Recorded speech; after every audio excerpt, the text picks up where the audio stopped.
UNC suffers another defeat tonight in the ACC, losing to Stanford 95-90. And again, the defense was the biggest issue. We have some stats. Let's talk about the guard defense that we've seen out of Carolina so far up to this point. Listen to these numbers of guards against UNC. Peterson, 22 points on 8 of 14. Fears, 19 points on 8 of 10.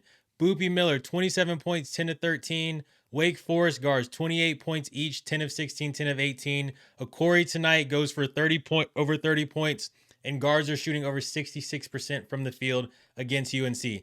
We've talked about this. Oh, we just talked about this last week with the SMU game, and we talked about the Wake Forest game. And again, it comes back to bite North Carolina tonight. The defense is atrocious. The switching is not working. Now, I do want to give credit to Hubert for that starting lineup. He put Jaron in. I think it made a big difference. And you could tell he was still trying to use that rotational piece between Jaron, Henry, and Caleb. And I thought it worked really well. Carolina looked great the first 10 minutes of the first half. They looked great the first 10 minutes of the second half. But again, what we see, I think, is our guys hitting walls because there's not a real point guard. And so the amount of effort they're giving Caleb and Henry to just get shots is just hard to sustain over 40 minutes, especially for Caleb, who's a true freshman. And when you have no big depth because Zayden High can't play and James Brown can't play and Ivan can't play, there's nowhere to go. And so when you look at the minutes tonight, Caleb plays 36 minutes again, which is what he did against Wake Forest. Seth plays 36 minutes. Henry played 32, and part of that is because he got into foul trouble, so he had to sit a bit, where Zayden High got his minute at the end of the game. To me, it is now a trend, right? Like some people in the comments have said, this is not a trend. This is just a blimp. Teams are giving Carolina their best shot. That's why these things are happening. But the truth is Carolina's defense is horrible. They're giving up over 88 points a game right now in ACC. This Stanford team scored 40 points against Notre Dame in an entire game. They put up 45 in the first half and then scored another 50 to end in the second half. So the defense is horrible. Our offense is really inconsistent, and they scored 90 points tonight, which I will give them credit for was good. In the SMU game, the offense also wasn't horrible. Percentage-wise, 38% from three. Now, it was low volume, 6 of 16. But the free throws is what also did them in. You cannot let a team get wide open shots, and then when you go to the free throw line, you go 20 for 32. 63% as a team is awful. You've got to be better than that.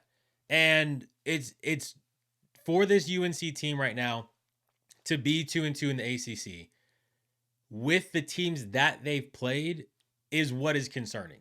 And the fact that the Wake Forest game could have gone a different way, this team could be 1-3, right? That's the scary part with this group. And when you look at the back end of their ACC conference schedule, they haven't played Clemson yet.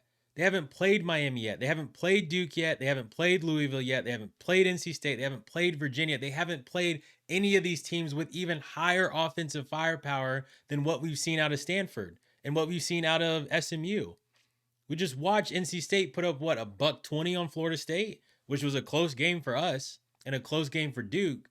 And so that's where I'm genuinely concerned because I think they can still manage for the next, 5 or 6 games that are left on the schedule from this point on for the ACC. But it's that back half 7 where you're probably playing Louisville with Mikael Brown. You're going to get Duke twice. You got to go to Miami. You've got to go to Syracuse. You've got to play Pitt, which has been our kryptonite for 3 years, even when they're not good. And so it's just, there's the issues that we brought up, and people want to get in and say, I'm hating on Hubert Davis and I'm hating on Carolina, which is not the case. We're just telling you what you're seeing now, we warned you about months ago. The Kentucky game should have been the wake-up call. And too many people said, no, that's a good win. They went into Kentucky and won the game. That was the wake-up call that, hey, this team is missing a lot. This team doesn't have a true point guard. This team doesn't have the rotational movement figured out yet. This team has zero big depth. The positional size that we've heard about, Kyan Evans is an undersized 2 guard. He's not a point guard. Derek Dixon is kind of late to the party because we haven't played him enough. And speaking of playing time, Jonathan Powell and Jaden Young combining for 10 minutes in a game like that. How are those guys not getting more minutes? I'm not understanding what we're doing, what we're working on, Where's our head? Where's our mind? And the truth is, the schedule's only going to get harder. The best we've seen Carolina play was that Friday night game against Kansas. That's the best we've seen them. And realistically, it was really the second half.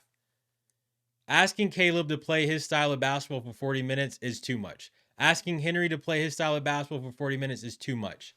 And they were great tonight, but there's nothing else coming around them. 3 points from Evans, 7 points from Stevenson, who I thought actually did do well tonight as well. And then you got 13 points off the bench from Luka. But even then, you can tell Luka's not comfortable. And we're not getting our guys easy shots. We're making it really difficult. Part of that is coaching. Part of that is also not having a legit point guard. That's why that piece is so important, to set the guys up around you who are extremely talented, like Seth, like Henry, like Caleb. But if you don't have a guy that can get them the ball in their spots to make life easier for them, these are the type of situations we're going to see.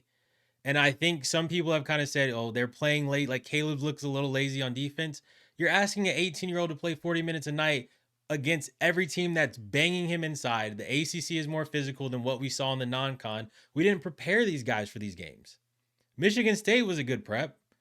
I'd say Kansas was a good prep as well. But if you look at these other teams and the games that they played in the non-con, Carolina doesn't have it. Our schedule was littered with East Tennessee State and ECU and Navy. And now you're getting into the hardest part of your schedule without any preparation, and your guys look absolutely dogged and gas. And it doesn't make sense for the amount of money we spend on NIL for us to still not have a point guard and for us to not have backup bigs and understand that what the situation is. I think at the core, you have a good team. But over the course of 40 minutes in the ACC, these are the situations that are going to happen. And you weren't able to close this one out. 95 points to Stanford, a team that scored 40 2 weeks ago. It's extremely concerning. You have to have concerns and question marks now. I don't care that they're 14-3. The records don't mean anything. We're seeing what is going on the court. But anyway, like the video, share, get your comments in. Where does Carolina go from here at this point? What do we need to do to just get this on the right path? And that's not even necessarily about winning games. It's playing hard. It's having the rotation. And some of these things you might not be able to figure out this year. And you're just going to try to make do with what you got. But we've got to figure something out. Like the video, get your comments in, hit share, hit subscribe, enter your name in the portal. We'll see you guys on the next one.